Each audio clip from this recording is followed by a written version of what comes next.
Careful now. Lift it slowly. It's heavy, Mother. Balance it well. You're doing fine. Watch the grain, son. Like this, Abba? Good. Now feel the wood. It's rough.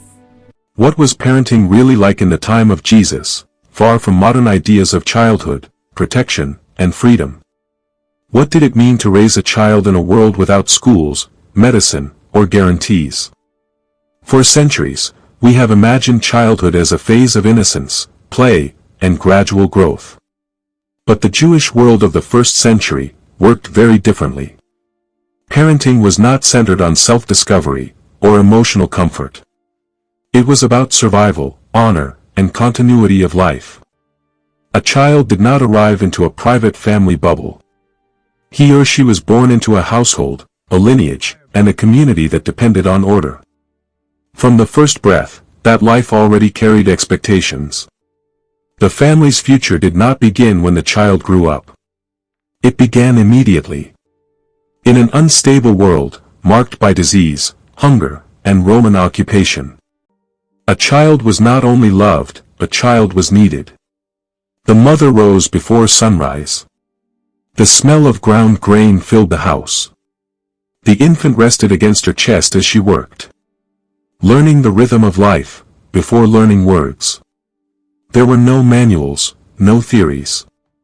Parenting was transmitted through observation. How to carry a baby while kneading dough. How to quiet a child without indulgence. How to teach obedience before independence. Love was present, but it was disciplined love. Tenderness existed, but it did not remove responsibility. From a very early age, children were inserted into daily labor. By 5 or 6, a boy already followed his father. Into the fields, into the workshop, onto the fishing shore. He learned by watching hands, more than by hearing words. Correction was immediate, praise was rare, but powerful. One day, this boy would represent the family in public. His behavior would either preserve honor, or expose shame. Parenting, therefore, could not wait. Girls remained near their mothers. They learned silence before speech, order before choice. How to cook, clean, weave, fetch water, care for younger children. This was not considered limitation, it was preparation. A well-formed daughter meant stability for another household, and honor for her own. Her reputation mattered deeply. One careless action could stain, not only her future, but that of her parents and siblings. For this reason, vigilance surrounded her upbringing. This was an honor-shame culture. Parenting carried public weight.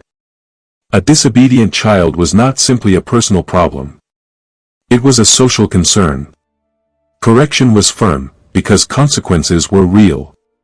A child who rejected authority threatened the fragile balance of survival. Discipline was not humiliation, it was protection. It shaped character, capable of endurance. Faith was inseparable from parenting. Parents were the first teachers of the law. There was no separation between home life and spiritual life. The Shema was recited. Stories of Abraham, Moses, and the prophets were repeated night after night. Boys were taught scripture more formally. But girls absorbed it deeply as well, because they would transmit it through future generations. Memory was sacred, forgetting meant losing identity. The synagogue reinforced what the home established. It was not a place for entertainment, it was formation. Boys learned to read aloud, to listen, to question with respect. Mothers ensured that purity laws, Sabbath practices, and daily prayers were lived, not merely spoken. Faith was not abstract, it governed food, rest, work, and hope. Childhood was short. Joy existed, but it was not detached from purpose. Children played, laughed, chased animals through courtyards. But play ended quickly, responsibility arrived early. Innocence was not prolonged, strength was cultivated. This context changes how we see Jesus. He was raised inside this system. Mary and Joseph did not raise a mystical child, apart from reality. They raised a Jewish boy, shaped by obedience, work, and scripture. When Jesus is found at the temple at 12 years old, he is not rebelling. He is revealing what careful parenting had already planted. Curiosity anchored in discipline, wisdom grounded in tradition. Mary treasured what she did not fully understand. Joseph provided structure, protection, and example. Their parenting reflects first-century reality, not indulgent, not careless, faithful. When Jesus later spoke about children, his words carried this world behind them. When he warned against causing little ones to stumble, he spoke to adults who understood formation, consequence, and responsibility. When he welcomed children, he affirmed their value, not as ornaments of innocence, but as lives already carrying weight. Parenting in the time of Jesus was a sacred duty, performed under pressure. Every meal taught dependence, every correction shaped the future, every prayer acknowledged uncertainty. Parents knew they might not live long enough to see their children grown. That knowledge intensified commitment. Understanding this transforms how we read the Gospels. These were not stories floating above reality. They were born in homes filled with dust, prayer, discipline, fear, and hope.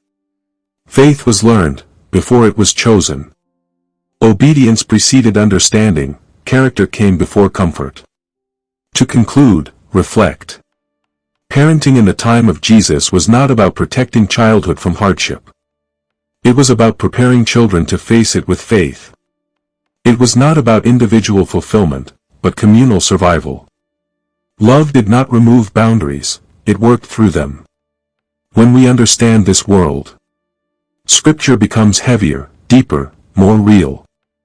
And if this journey into the past strengthened your understanding, and your faith, leave your like, subscribe to this channel, and share this video. Write in the comments, what challenged you the most?